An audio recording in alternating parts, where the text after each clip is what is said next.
who decided what version of history we're taught. Every civilization has its rulers, and those rulers have the power to control information. When you dig deep into history, you'll notice that a lot of what we know is curated, selected and filtered to fit a particular narrative. We tend to think history is just facts, but it's way more than that. It's a story, and the people in power decide how that story gets told. Let's start with the Council of Nicaea in 325 AD. This was a massive turning point for what would eventually become modern Christianity. You've probably heard the basics. A group of bishops, under the command of the Roman Emperor Constantine, gathered to settle some theological disputes. But what they were really doing was deciding what books would go into the Bible, and more importantly, which ones would be excluded. Texts like the Book of Enoch, the Gospel of Thomas, and a bunch of other apocryphal writings were deliberately left out. Why? Because they didn't fit the narrative the church wanted to promote. They were deemed too controversial, too dangerous, or just plain inconvenient. Who gave them the authority to decide what counts as sacred scripture and what doesn't? Why were the voices of certain texts silenced?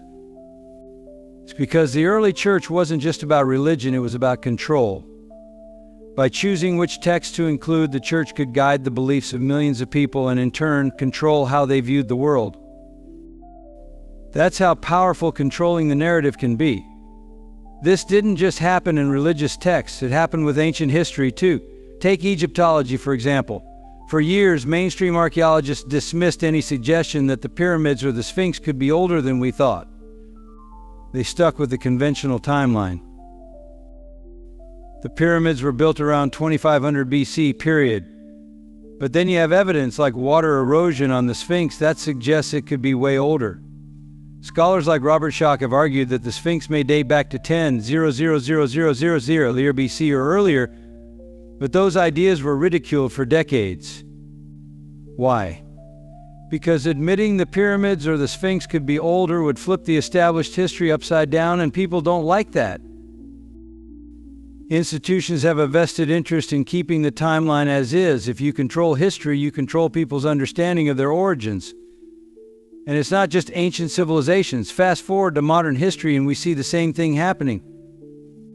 In the 19th and early 20th centuries, colonial powers manipulated the narrative to fit their agenda. They dismissed or outright destroyed evidence of advanced African, Asian, and American civilizations to justify their domination. If the narrative is that these cultures were primitive or inferior, then it's easier to justify colonization. They didn't want people knowing about the grandeur of places like Great Zimbabwe or the advanced Inca. Instead, they erased or downplayed these achievements to maintain their own supremacy. This pattern repeats itself over and over again. The people in power decide what gets preserved and what gets erased. Ever wonder why some of the world's greatest libraries and records were burned down throughout history? Think of the Library of Alexandria, a treasure trove of ancient knowledge wiped out. Or the burning of Mayan codices by Spanish conquerors. Why destroy knowledge? Because knowledge is power, and if you can erase the past, you can shape the future. And it's not like this is ancient history. It still happens today. Governments and institutions regularly manipulate the public narrative to fit their agenda. How many classified documents do you think are hidden away in vaults, never to see the light of day because they don't fit the official version of events? This isn't a conspiracy theory, this is just how power works. Take the UFO phenomenon as an example. For decades, people who reported sightings were dismissed as crazy and official reports were buried. But in recent years, we've seen the US government slowly admit that they've been studying UFOs, or UAPs, as they're now calling them, for a long time. Why the sudden change? Because controlling the narrative for as long as possible kept people in the dark. Now that it's harder to deny, they're slowly feeding us information, but only on their terms. The history we're taught is not some neutral recounting of facts. It's a crafted story, one that's been shaped by those in power.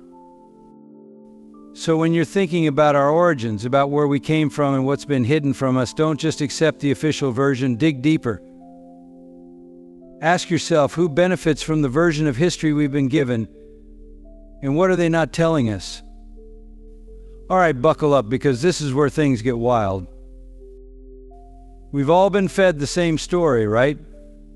That human beings evolved on Earth naturally over millions of years, just like every other species. But what if that's not the whole picture? What if humans didn't evolve here by chance? What if our origins are far more deliberate? Here's a theory that's going to shake things up. We were created by extraterrestrials. Yeah, aliens. Now, before you roll your eyes, think about this. Ancient texts from all over the world talk about gods descending from the sky.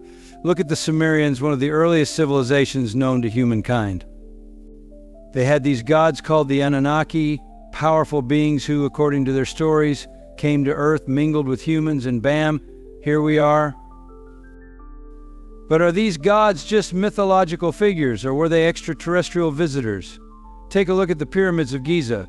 For thousands of years, people have wondered, how the hell did ancient Egyptians move those massive stones without modern machinery? The sheer precision with which they were built is mind-blowing. Mainstream historians will say it's all hard work and engineering, but the truth, we still can't replicate it today. Some theorists suggest the pyramids might have been built using technology way beyond our comprehension, possibly gifted by beings not of this world. Not only that, but their alignment with the stars way too precise to be coincidence. Coincidence only goes so far, right? Then there's Stonehenge, another mind-bending mystery. Massive stones perfectly placed with astronomical precision. Did ancient humans have the math, the tools, the knowledge? Or did something teach them? And let's not forget about the Nazca line in Peru, giant drawings etched into the ground that can only be appreciated from above. Back in the day, there were no airplanes, so why would ancient people create these? Who were they trying to communicate with? It sure seems like those designs were meant to be seen from the sky. But here's the kicker. This theory isn't just about architecture or art. It goes deeper. What if these beings didn't just influence us from the outside, but literally created us? What if they tinkered with our DNA, shaping humans into what we are today?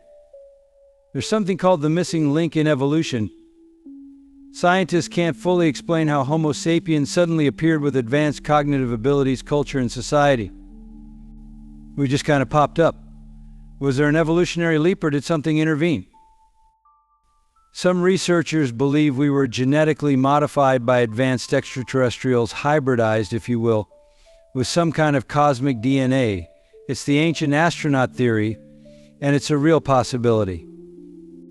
Now look at the Bible and other religious texts. The idea of a supreme being creating humans? Sound familiar? What if God isn't a singular deity, but rather a group of advanced extraterrestrial beings who engineered life on Earth? It would explain why so many ancient cultures have similar stories of creation involving beings from the sky. And we're not just talking about random theories. There are real scientists like Dr. Francis Crick, co-discoverer of the structure of DNA, who suggested that life on Earth could have been deliberately seeded by an advanced civilization. He called it directed panspermia. I'm not saying you should take this as gospel, but doesn't that at least make you question what we've been taught? Some experts argue that even our genetic code could hold clues. It's been suggested that there are sequences in human DNA that don't look like they belong here, almost like a biological signature of intervention. Is our DNA carrying a message from our creators? And if so, why are we only now starting to figure it out? Ancient cultures knew something that we've forgotten. They had an understanding of the cosmos that went beyond their time. They knew there was more to life than what we see in front of us. So, were we really the first intelligent beings on Earth? Or did someone or something give us a little push? We all know the story, Adam and Eve, the first humans created by God, hanging out in the Garden of Eden until that whole apple incident changed everything. That's the narrative we've been fed for centuries, but is it the full story? Or is it just a heavily edited version of what really happened? Here's where things get interesting. What if Adam and Eve weren't actually the first humans? What if there were others before them? Let's dive into some ancient texts that most people have never even heard of. The Bible gives us one version of human origins, but did you know there are other books that were deliberately left out of the Bible? books like the Book of Enoch and the Book of Jubilees. These books paint a much more complicated picture of humanity's beginning. In the Book of Enoch, for example, we're introduced to a group of beings called the Watchers, angelic beings who descended to earth, saw human women, and, well, decided to mix things up. They had children with these women, creating a race of giants known as the Nephilim. This wasn't just some minor detail, it was a huge deal. The Nephilim were said to be powerful godlike beings that roamed the earth. So if you're wondering where this fits in with the Adam and Eve story, you're not alone. In some interpretations, the Nephilim existed before Adam and Eve. That's right, there could have been entire populations of pre-Adamic humans or human-like beings on earth before the whole Eden drama. The Book of Jubilees even suggests that Eve wasn't the first woman. There are whispers in ancient lore about Lilith, a rebellious figure who, according to some traditions, was Adam's first companion. But unlike Eve, Lilith refused to submit, walked away from Eden, and wait for it, started her own thing elsewhere. This opens up a whole new layer of possibilities. If Lilith or others like her existed before Eve, then Adam and Eve aren't the first of anything. They're just part of a much bigger story, a chapter that was carefully selected to fit a narrative. So why aren't we taught about these other figures? Why don't we hear about the pre-Adamic races? Because they don't fit the neat, tidy story that mainstream religions want us to believe. The official narrative says humans are special, created by God as the pinnacle of creation, and everything before that was chaos. But what if humanity's origins are actually far messier? What if there were advanced beings living on Earth long before Adam and Eve, and their stories were scrubbed from history to maintain control? If you think about it, the existence of pre-Adamic beings could explain a lot of the weird stuff we find in history. Take the Sumerians, one of the oldest known civilizations, who seem to just appear out of nowhere with advanced knowledge of writing, astronomy, and law. They had gods, yes, but these gods behaved more like rulers, alien rulers, even if you connect the dots from our last discussion. And don't forget the ancient Egyptian mythologies, where gods and goddesses walked among humans and interbred with them. This sounds eerily similar to the Nephilim and Watchers we talked about earlier. Could it be that Adam and Eve weren't even close to being the first humans, but rather part of a later chapter in a long hidden history of Earth? Adam and Eve's story could have been manufactured to erase the memory of those who came before. Think about it. If you're trying to control the narrative, wouldn't it make sense to start fresh? Wipe out any mention of other beings or civilizations and present one single, as it were. Clean-cut story where humans start in a garden, make a mistake, and are punished? That's a lot easier to control than a history full of giants, angels, and forgotten civilizations. But if we dig deeper, the cracks in the official story become obvious. The Genesis account itself has two different creation stories. In one, man and woman are created simultaneously, and in another, Eve is made from Adam's rib. Why two different versions, and why were they allowed to exist side by side? Is this a leftover from an even earlier story, one that the editors couldn't completely erase? Let's not pretend that all these missing books and alternative traditions don't matter. They absolutely do. They provide clues to a much larger, much more complicated origin story for humanity. If Adam and Eve weren't the first humans, then what does that say about everything that's been built on top of that story? It shakes the foundation of everything we think we know. Pre-Adamic civilizations, alternate human origins, even the possibility that other beings shared this planet with us long before recorded history. Now let's dive into something that mainstream science doesn't like to talk about: our DNA. We all grew up hearing the same thing: humans evolved from apes, and that's it. End of story. But what if the story isn't that simple?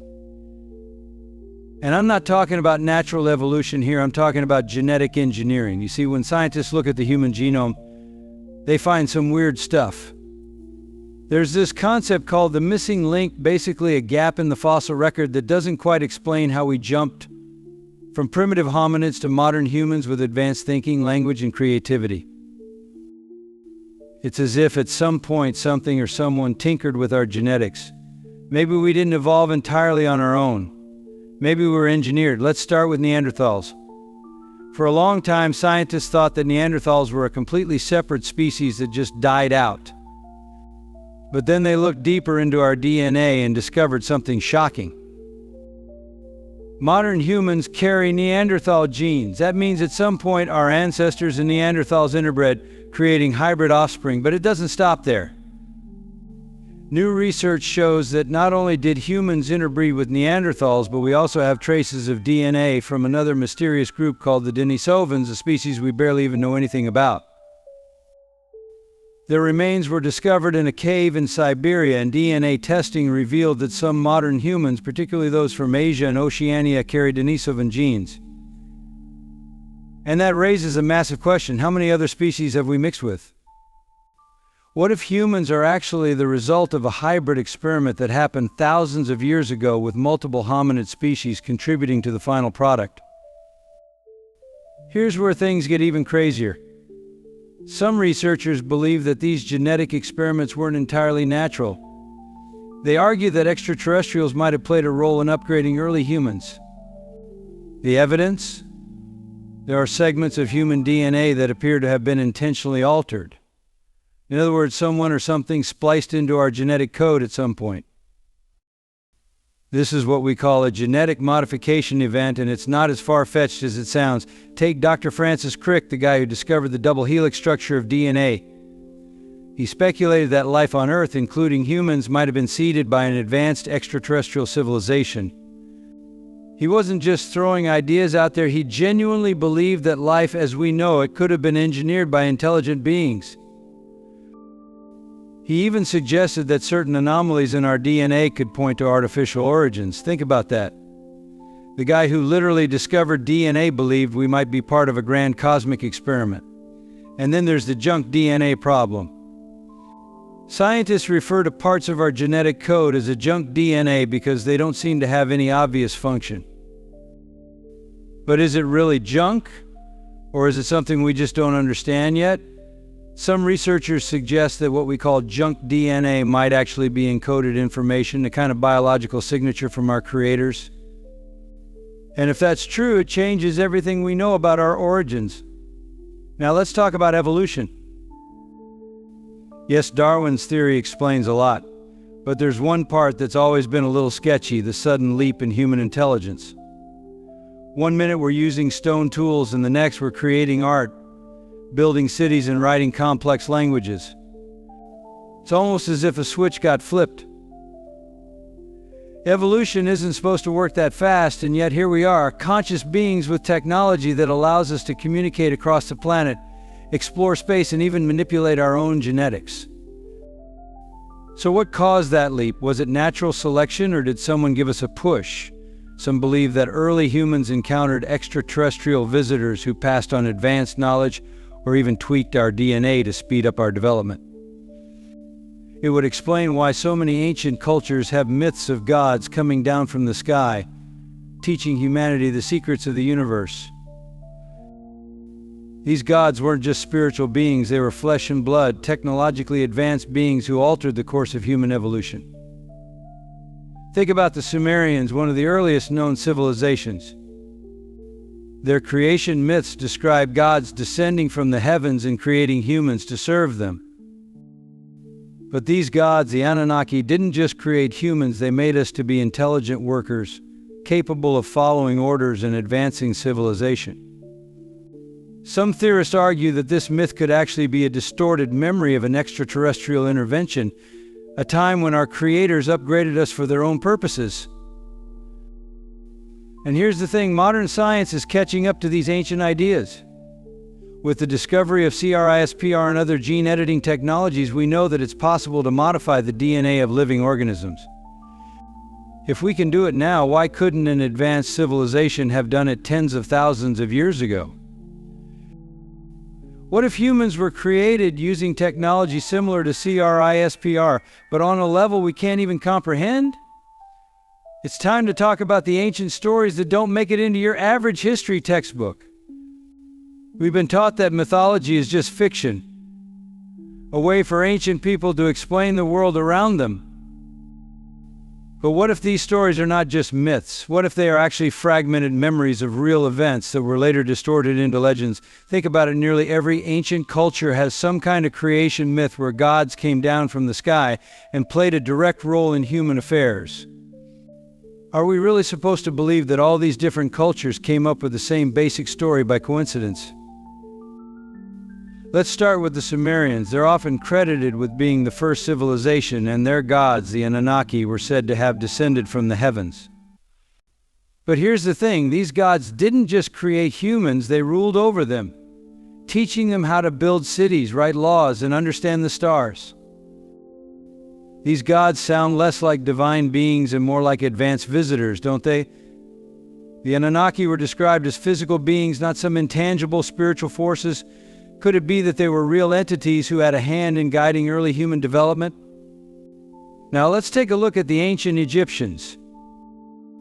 Their mythology is packed with stories about gods like Ra, Osiris, and Horus, beings who weren't just worshipped, but interacted directly with humans. Ancient texts describe these gods walking among the people, teaching them advanced knowledge like architecture and astronomy. The pyramids themselves stand as a testament to this. How did ancient Egyptians, with their limited technology, build structures that we still can't fully explain today? Some researchers argue that Egyptian mythology might be more than just stories. It could be a historical record distorted by time of beings who came from the stars and imparted their wisdom. Ancient cultures all over the world, from the Greeks to the Mayans, talked about gods who came from the heavens. In ancient Greece, we hear about the Olympian gods like Zeus and Athena, who often meddled in human affairs. In the Mayan tradition, gods like Kukulkan were said to have come from the sky and brought with them knowledge of agriculture, mathematics, and timekeeping. These are cultures separated by thousands of miles, and yet they share the same core idea. Gods came from the sky, changed humanity, and then left. Why are we ignoring these consistent themes across civilizations? And let's not forget about the Bible. Even though it's been heavily edited over the centuries, it still contains hints of these same stories. In the book of Genesis, we hear about the Nephilim, giants who were the offspring of the sons of God and human women. These beings were said to be mighty and renowned, but their presence in the Bible raises some serious questions. Were the Nephilim just a myth, or were they the result of some kind of hybridization between humans and otherworldly beings? If you start to connect the dots between the Nephilim, the Anunnaki, and the gods of ancient cultures, a pattern begins to emerge. These stories could all be part of a larger, forgotten history of human civilization. Then there's the ancient Indian texts like the Mahabharata and the Ramayana.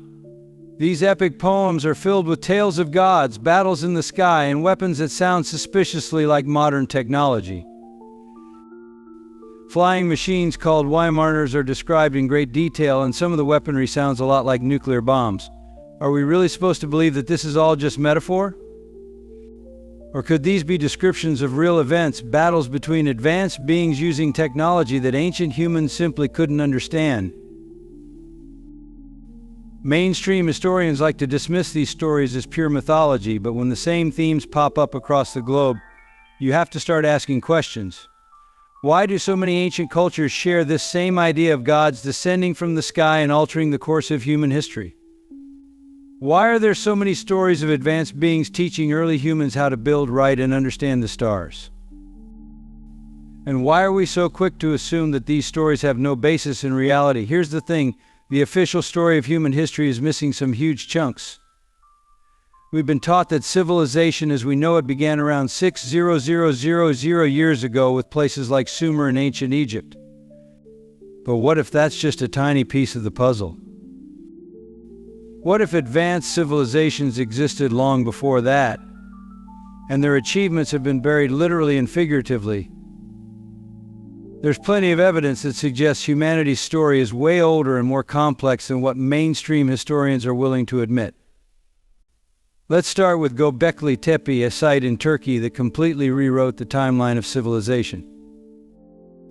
Discovered in the 1990s, Göbekli Tepe is a massive stone complex built around 1200 years ago.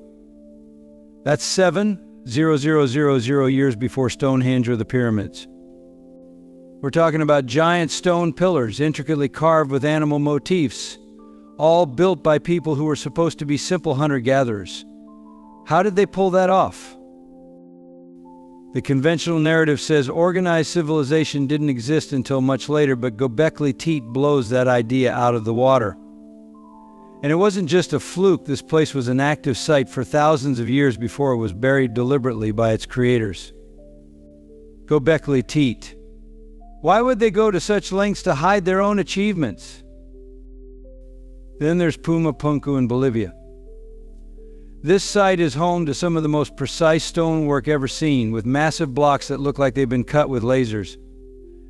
The stones are so precisely carved that modern engineers struggle to explain how it was done. The mainstream explanation? Primitive people using stone tools somehow created these laser-like cuts.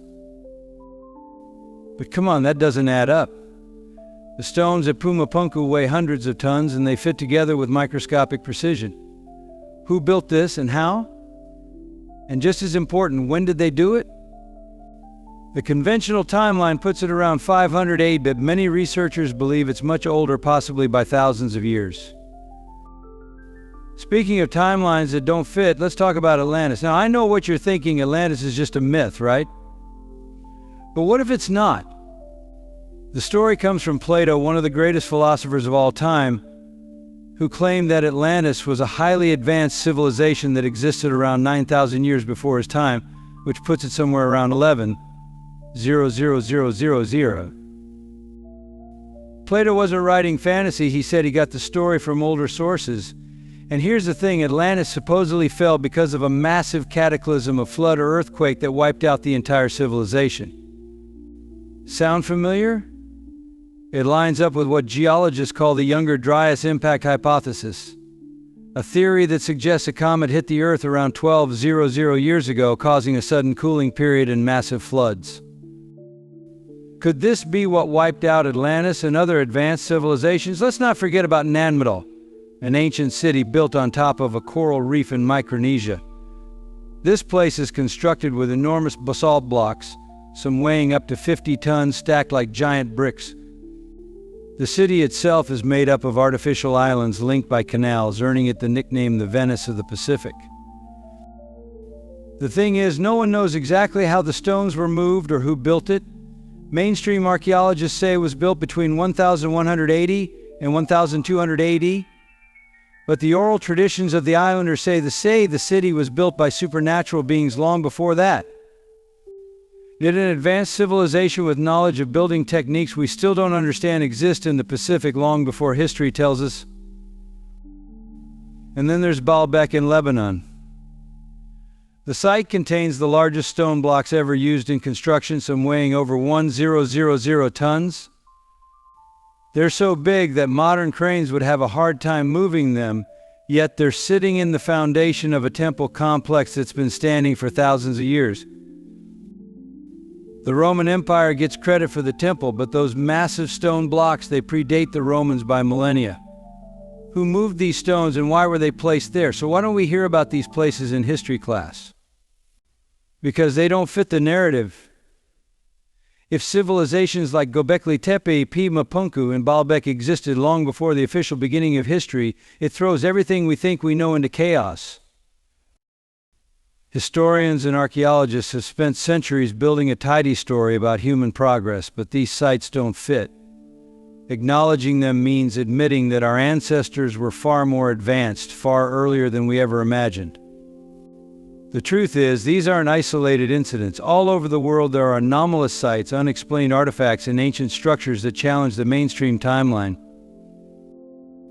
But instead of trying to explain them, many experts either ignore them or dismiss them as outliers.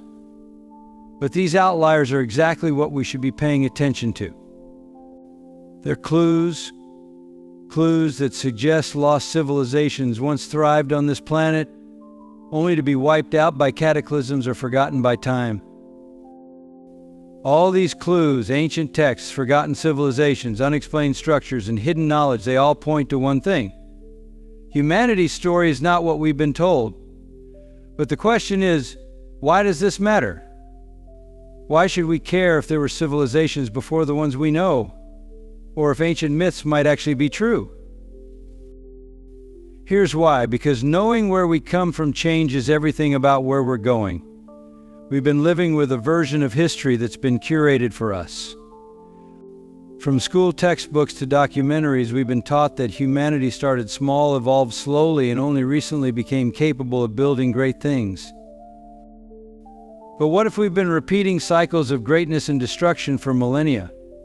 What if our ancestors had technologies and knowledge that we've only just begun to rediscover? If we can grasp that there was a time when humanity was more advanced than we ever imagined, then the possibilities for our future are endless. Take a look at what's happening today. We've got the technology to explore space, manipulate genetics, and communicate instantly across the globe. But in the grand scheme of things, it feels like we're just scratching the surface. What if the answers to some of our biggest questions have already been figured out by past civilizations that knew things we're only now rediscovering? What if they left behind knowledge, tools, and structures meant for us to find, but we've ignored them because they didn't fit the tidy version of history we've been taught? This isn't just about history, it's about unlocking human potential. If we stop looking at ourselves as the peak of human achievement and start considering the possibility that we're part of a much older, much more advanced lineage, then we can start to push boundaries we never even knew existed. The truth about our past doesn't just help us understand who we are, it opens the door to who we can become. Think about it. What if ancient civilizations mastered technologies that could solve our modern problems, clean energy, sustainable living, or even space travel? What if we're rediscovering things like free energy, quantum physics, and advanced architecture that our ancestors once used to build societies far beyond what we've accomplished today?